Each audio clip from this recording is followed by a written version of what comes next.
Creo que estamos ¿Cómo estás, activos. mi querido Sergio? Muy bien, escuchándote. Gracias, Disculpa con el el gusto de retraso, saludarla. pero aquí tenemos una producción muy, de verdad que poquito compleja, pero aquí estamos ya, ¿Ya? ya. Listo, arrancamos.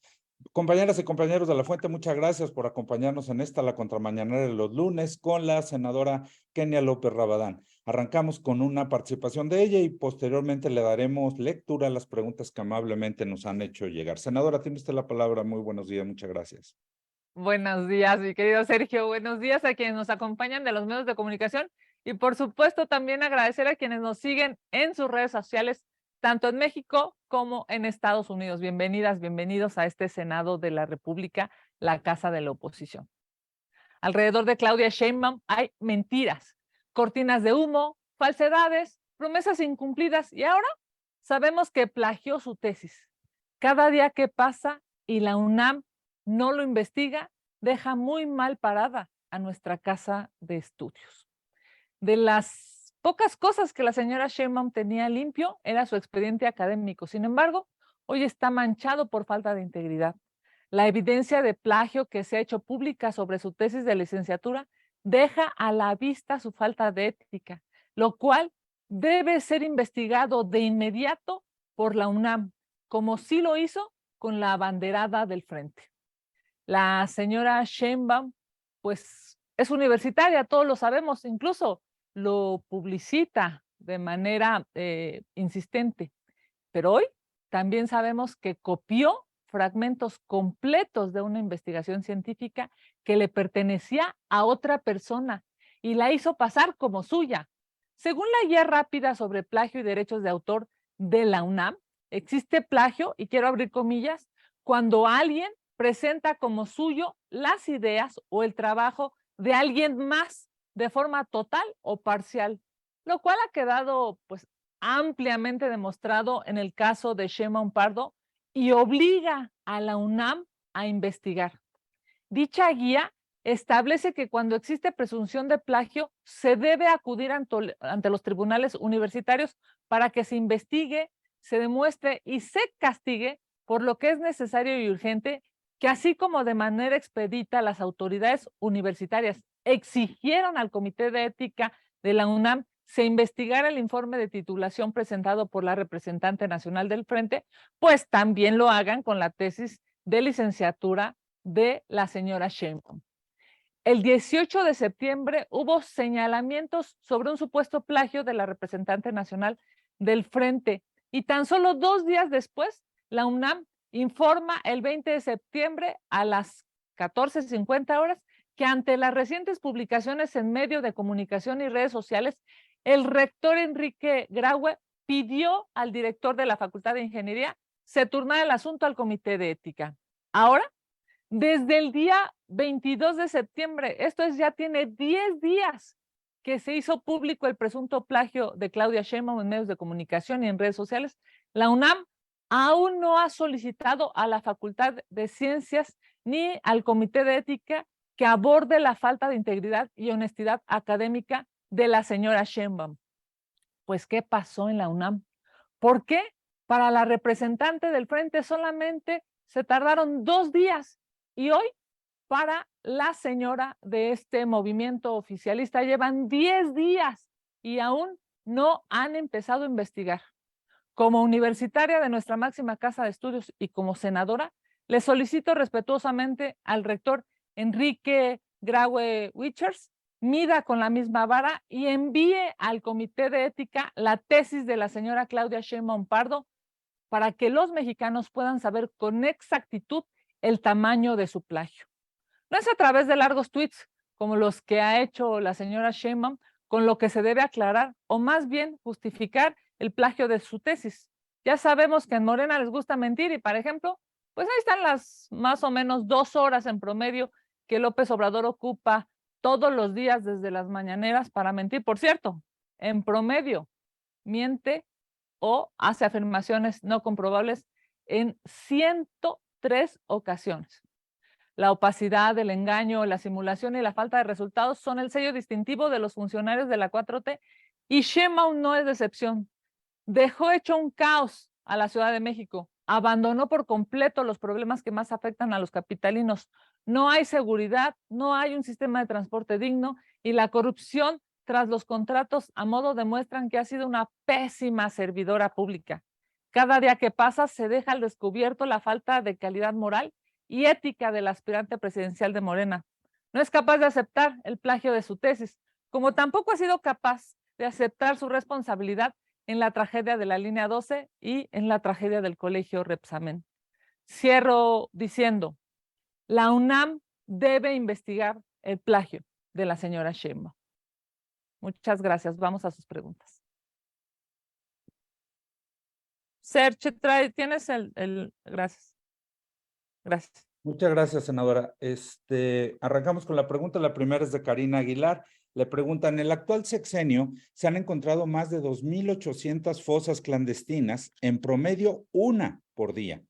¿Cuál es su opinión sobre este tema y la actuación de las autoridades ante ello?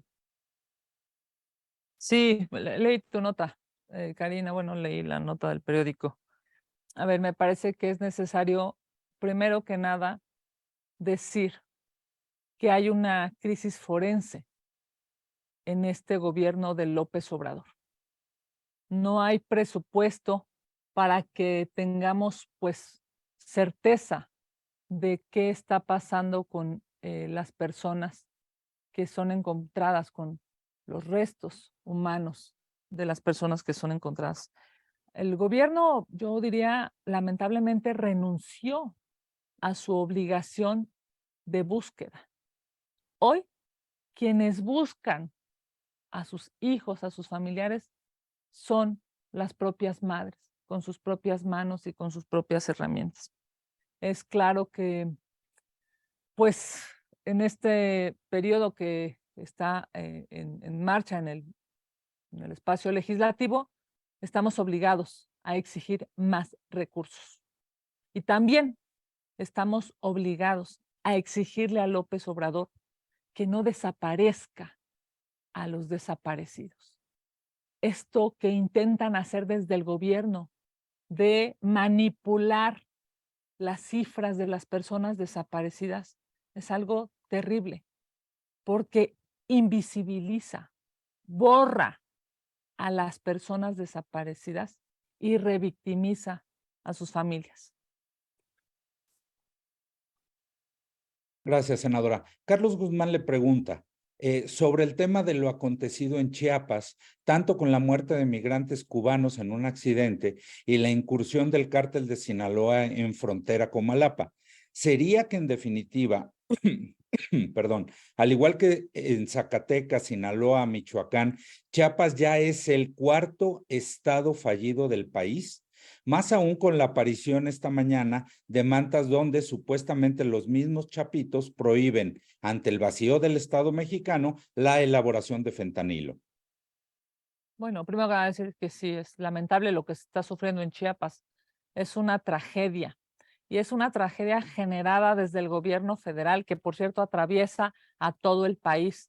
No hay una estrategia migratoria, no hay una estrategia para hacer que se respeten los derechos humanos de los migrantes. Es una vergüenza que el señor Garduño siga siendo el titular del Instituto Nacional de Migración. Es necesario exigir la renuncia del titular del Instituto Nacional de Migración. Garduño es el peor ejemplo de los servidores públicos. Esa institución está plagada de corrupción y de muerte. Que siga ahí demuestra cómo a López Obrador la vida de los migrantes y la vida de los mexicanos no le importa. Yo diría, es una de las peores caras, de los peores rostros de este gobierno. El dejar en estado de indefensión a los migrantes, el colapsar las ciudades mexicanas y a sus habitantes, todo porque no hay una estrategia de migración, es claramente el peor rostro del gobierno de López Obrador. Y lo hacen porque cada migrante significa dinero para este gobierno corrupto de López Obrador, porque cada migrante tiene que dejar los ahorros de su vida y de su familia para intentar llegar a Estados Unidos. Y ese dinero va a los bolsillos de los corruptos de Morena. Gracias, senadora. Rubén Arismendi le pregunta sobre el aniversario del 2 de octubre, la participación entonces del ejército y a la distancia, ¿qué opina en relación a esto de la militarización del país por parte de la Cuarta Transformación, que no tomó este hecho histórico como una advertencia clara? Bueno, ya vemos cómo López Obrador ha claudicado en muchísimas de sus consignas. Ya vimos cómo López Obrador ha dejado en un cajón guardado aquellas luchas que él, por las que él pugnaba y por las que él luchaba. Hoy lo que López Obrador quiere es dinero y poder. No quiere el bienestar de los mexicanos, no quiere la seguridad de las familias, no quiere policías eficientes. Lo que quiere López Obrador es solamente seguir viviendo en estos privilegios que les da un palacio o en los que podemos ver a sus familias rodeados de excesos. Claramente, el 2 de octubre no se olvida y no se olvidará porque nos recuerda que la seguridad, que el Estado de Derecho, que la ley debe ser protegida y salvaguardada por las autoridades. Hoy, lamentablemente, no tenemos a ese gobierno que tanto se requiere en este país, pero lo tendremos, a futuro lo tendremos. Perdón, senadora, creo que no me llegó. Senadora, agradecerle mucho su participación, agradecerle a las y los compañeros de la fuente. Son todas las preguntas que tenemos registradas. Les estaremos enviando los materiales conforme nos los vayamos construyendo. Muchas gracias. Buen día y buena semana. Muchas gracias, que tengan la mejor de las semanas, mucho éxito y bueno, pues aquí seguiremos en el Senado de la República. Esta semana será una semana de sesiones. A sus órdenes.